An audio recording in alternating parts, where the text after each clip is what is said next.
Introducción. Para entender mejor qué es un trastorno de la atención, debemos saber el concepto de la atención.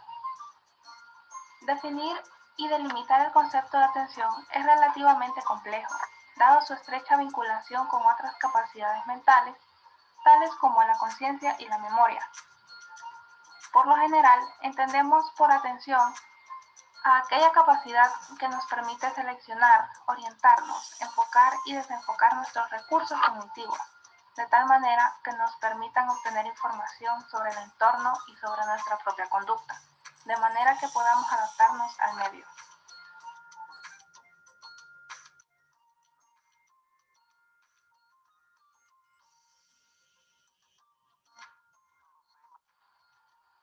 Definición. El trastorno de atención es una patología que se produce en la infancia, que causa problemas de atención y comunicación. Los trastornos de la atención se encuentran entre los síntomas de diferentes trastornos psicopatológicos, tanto orgánicos como funcionales, pero pueden encontrarse también en personas normales, especialmente en condiciones de estrés, intensa emotividad o cansancio. Tipos de trastornos de la atención. Hipoprosexia. Disminución de la capacidad de atención pasiva y activa, presente en el retardo mental y en la depresión. Aprosexia. La aprosexia se define como la ausencia total de atención, incapacidad de fijar la atención. Sucede en las intoxicaciones y en las demencias. Hiperprosexia. Excesiva atención sobre un estímulo determinado, con incapacidad de responder a otros estímulos. Se presenta en el trastorno de pánico. Perseveración. Es la tendencia a permanecer en una misma actividad con gran dificultad para cambiar a otro patrón de respuesta. Inatención o inhibición de la atención. En estos casos, el término hace referencia a la reducción de la capacidad para dirigir la atención hacia un foco determinado. La inhibición de la atención puede tener un origen orgánico, en cuyo caso suele cursar con desorientación y problemas de memoria.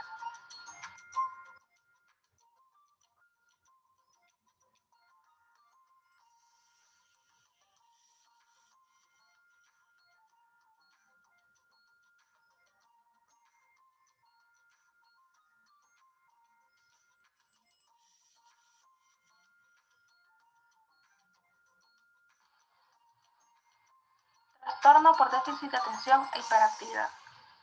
Trastorno crónico caracterizado por la dificultad para prestar atención, la hiperactividad y la impulsividad. Suele comenzar en la niñez y puede persistir hasta la edad adulta.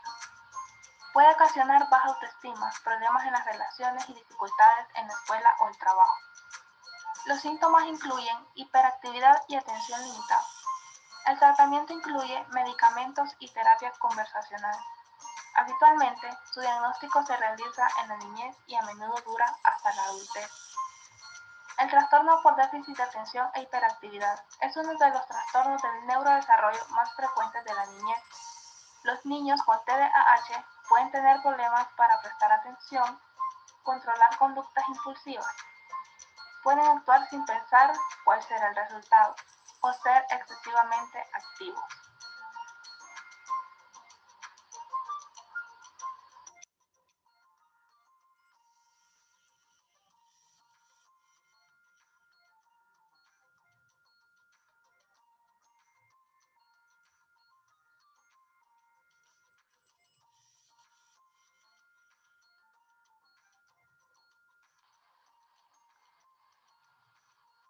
TDAH es una afección crónica que afecta a millones de niños y a menudo continúa en la edad adulta. El TDAH incluye una combinación de problemas persistentes, tales como dificultad para mantener la atención, hiperactividad y comportamiento impulsivo. Los niños con TDAH también pueden tener dificultades con la baja autoestima, las relaciones problemáticas y el bajo rendimiento escolar. Los síntomas a veces disminuyen con la edad. Sin embargo, algunas personas nunca superan por completo sus síntomas, pero pueden aprender estrategias para tener éxito. Aunque el tratamiento no cura el trastorno de déficit de atención e hiperactividad, puede ayudar mucho con los síntomas. El tratamiento comúnmente involucra medicamentos e intervenciones conductuales.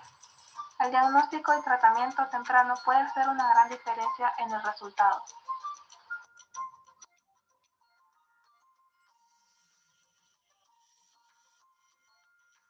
¿Cómo distinguir entre un comportamiento típico y el trastorno por déficit de atención? Casi todas las personas tienen algunos síntomas similares al trastorno por déficit de atención e hiperactividad en algún momento de su vida.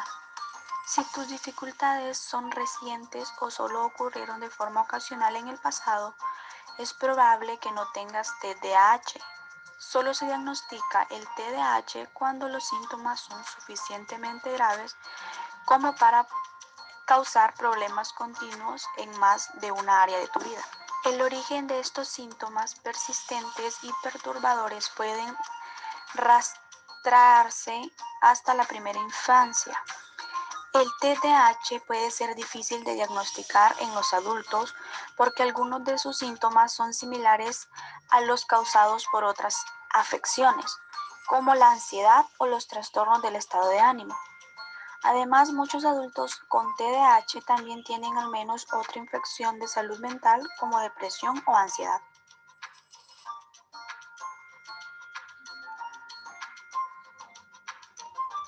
Factores de mal pronóstico.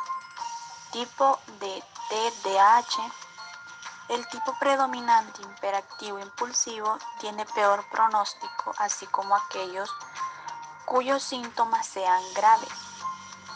Enfermedad mental en los padres. Si los padres padecen algún tipo de psicopatología, sobre todo si tienen TDAH, hay un incremento del riesgo de que los menores desarrollen problemas emocionales en la adolescencia. Hostilidad y conflictividad. En las relaciones familiares se asocian a peor pronóstico. Patología comórbida. Esto significa la presencia simultánea de otro trastorno junto al TDAH.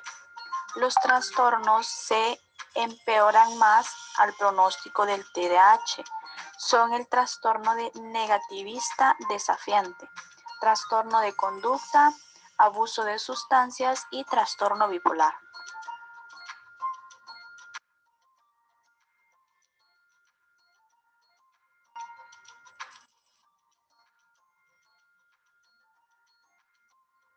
Factores ambientales.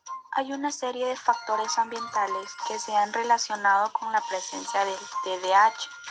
Algunos ocurren durante el embarazo, exposición a tóxicos por parte de la madre como el alcohol o nicotina. En el parto y posparto, sufrimiento fetal por falta de oxígeno, prematuridad, bajo peso al nacer, infecciones del sistema nervioso central o traumatismos cerebrales.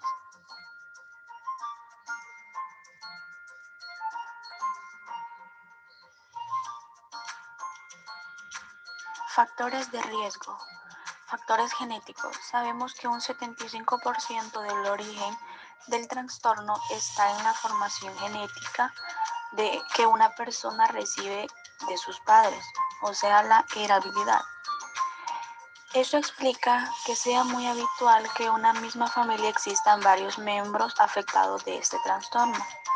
El grado de afectación puede variar porque existe evidencia científica para decir que hay varios genes asociados al trastorno.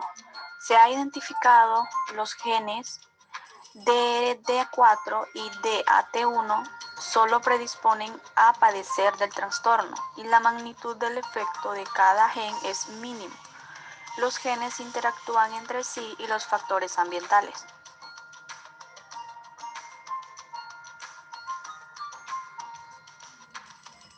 Causas o etimología. Aunque la causa no está completamente aclarada, parece evidente que se trata de un trastorno multifactorial con una base neurobiológica y predisposición genética que interactúa con factores ambientales. Es considerado un trastorno de herencia compleja. Otros factores causales son la naturaleza neurobiológica. Aunque la causa exacta no está clara. Las investigaciones continúan. Los factores que pueden estar involucrados en el desarrollo incluyen la genética, el medio ambiente o problemas con el sistema nervioso central en momentos clave del desarrollo. Tratamientos. Los tratamientos actuales consiguen mejorar al 80 y 90% de los pacientes, pero de 10 a 20% de casos la mayoría es mínima. En la mayoría de casos se recomienda asociar abordajes psicológicos, al menos de tipo educativo. El tratamiento conductual es especialmente útil para los niños con problemas de conducta. Por otro lado, está el tratamiento multimodal, que este tratamiento deberá abarcar el ámbito familiar, el escolar e irá acompañado de intervenciones psicológicas y clínicas. Descripción en caso. El TDAH o trastorno por déficit de atención e hiperactividad es un trastorno del neurodesarrollo de carácter crónico, sintomáticamente evolutivo y de probable transmisión genética, que afecta entre un 5% y un 7% de la población infantil, llegando incluso a la edad adulta en un 60% de los casos. Está caracterizado por una dificultad de mantener la atención voluntaria frente a actividades tanto académicas como cotidianas y unida a la falta de control de impulsos. La sintomología puede manifestarse de forma diferente según la edad del niño y se debe desarrollar como mínimo en 2 o más ambientes. Un ejemplo de ello es en casa y en el colegio, según los manuales del diagnóstico.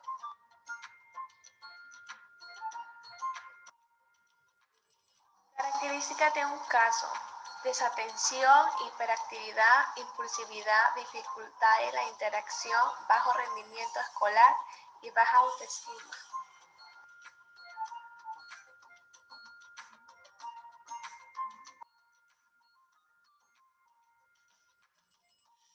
Como primer característica tenemos la desatención. En este punto los niños no prestan atención suficiente a los detalles o incurren en errores por descuidos en las tareas. Presentan dificultades para mantener la atención en las tareas o en otras actividades lúdicas. Parecen no escuchar cuando se le habla directamente. No sigue instrucciones y no finaliza tareas escolares, encargos u obligaciones en el lugar de trabajo. No se debe a un comportamiento negativo. Tienen capacidad para comprender instrucciones. A menudo tienen dificultades para organizar tareas y actividades. Como segundo punto tenemos la hiperactividad. En este punto mueven en exceso manos o pies o se remueven en su asiento. Abandonan su asiento en la clase o en otras situaciones en las que lo natural es que permanezcan sentados. Corren o saltan excesivamente en situaciones en que es inapropiado hacerlo. En adolescentes o en adultos pueden limitarse a sentimientos subjetivos de inquietud. Casi siempre hablan en exceso.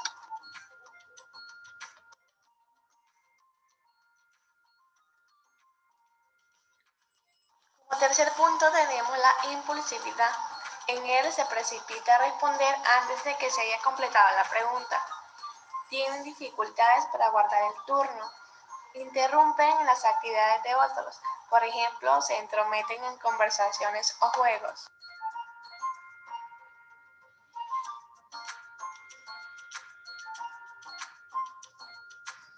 Como cuarto punto tenemos la dificultad en la interacción social.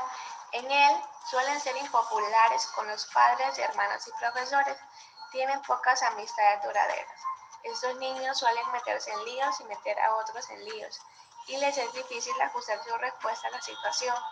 Por ejemplo, pasar de los juegos y bromas del recreo al trabajo de clase, pero este síntoma también mejora con la medicación.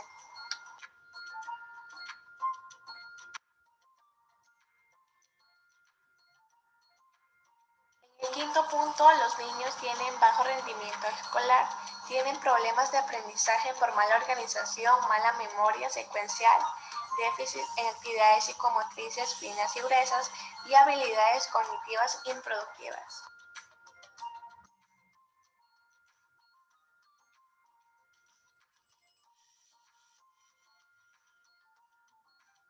Como último punto tenemos la baja autoestima. Debido a su impopularidad, tener pocos amigos, a meterse siempre en problemas con padres, hermanos, profesores y el mal rendimiento escolar, estos niños tienen una sensación crónica de fallar en todo y no hacer nada bien, a pesar de intentarlo. A continuación tenemos una entrevista con uno de los expertos.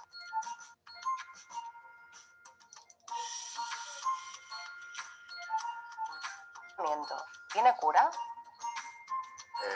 Sí, tiene cura el trastorno de atención.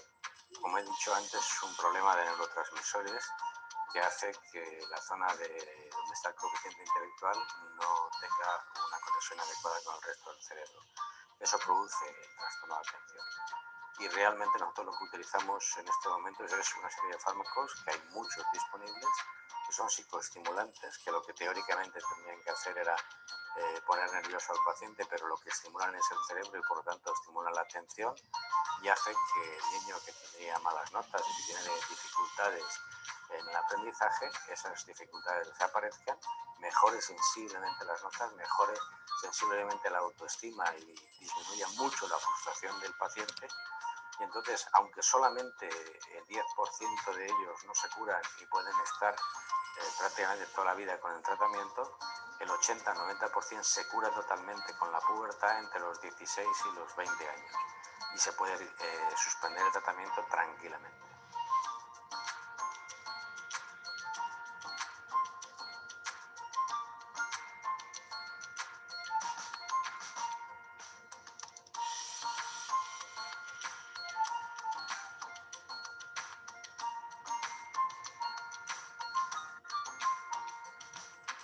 TDA es un trastorno del neurodesarrollo en el que una serie de alteraciones genéticas modifican el patrón de desarrollo normal de algunas zonas del cerebro, haciendo que neurotransmisores como la dopamina y la adrenalina no se regulen bien, y por lo tanto aparezcan dificultades para el control de la atención, el movimiento y los impulsos. A partir de los 4 o 5 años, los niños suelen presentar los primeros síntomas del TDA, aunque según la gravedad, estos pueden ser desapercibidos hasta la adolescencia e incluso la edad adulta. Los niños con TDA presentan problemas en las siguientes áreas. El rendimiento académico. No aprovechan la capacidad de desarrollar correctamente el aprendizaje. Esto hace que saquen notas inferiores e incluso repetir curso. Relaciones sociales. Desarrollan una inseguridad que no les permite relacionarse con los demás niños, hasta llegar a situaciones de aislamiento o bullying. Control de conducta y comportamiento. Al no ser capaces de controlar sus impulsos, son impacientes e incapaces de gestionar el tiempo. No toleran la espera ni las frustraciones. Esto les lleva a realizar actos que son percibidos como irrespetuosos o incorrectos. Área anímica. Como todas estas situaciones son involuntarias, ellos mismos se perciben como torpes, vagos e incompetentes. Esto multiplica aún más los efectos negativos y los síntomas. Para diagnosticar este trastorno y obtener un resultado definitivo se requieren varias pruebas, como son estudios genéticos, cuestionarios realizados en casa y en el colegio para reconocer información respecto a la evolución y la conducta de ambos casos, pruebas basadas en la realidad virtual como Aula para niños o Aureum para adolescentes y adultos, o pruebas como Brain Gaze, que analizan movimientos involuntarios de los ojos que se conocen como emergencias. La combinación de todas estas pruebas y la valoración de un profesional son la mejor manera de conseguir el diagnóstico 100% fiable. Las posibilidades de tratamiento para el TDA dependen del perfil de cada niño, pero es imprescindible usar aquella que más ayuda le va a aportar. De todas ellas, la medicación es la más importante, debido a la rapidez e intensidad de sus efectos. Los resultados que consigue, tanto a corto como a largo plazo, hace que el tratamiento sea fiable y seguro en manos de un profesional experimentado. El apoyo psicológico puede ser de gran ayuda en caso de que se presenten alteraciones anímicas, ansiedad o síntomas similares. Por otro lado, la intervención pedagógica ayuda a los niños con problemas de aprendizaje a mejorar sus técnicas y habilidades de estudio, la gestión del tiempo y el desempeño de actividades o exámenes. Una estimulación cognitiva permite entrenar las competencias deficitarias para su desarrollo.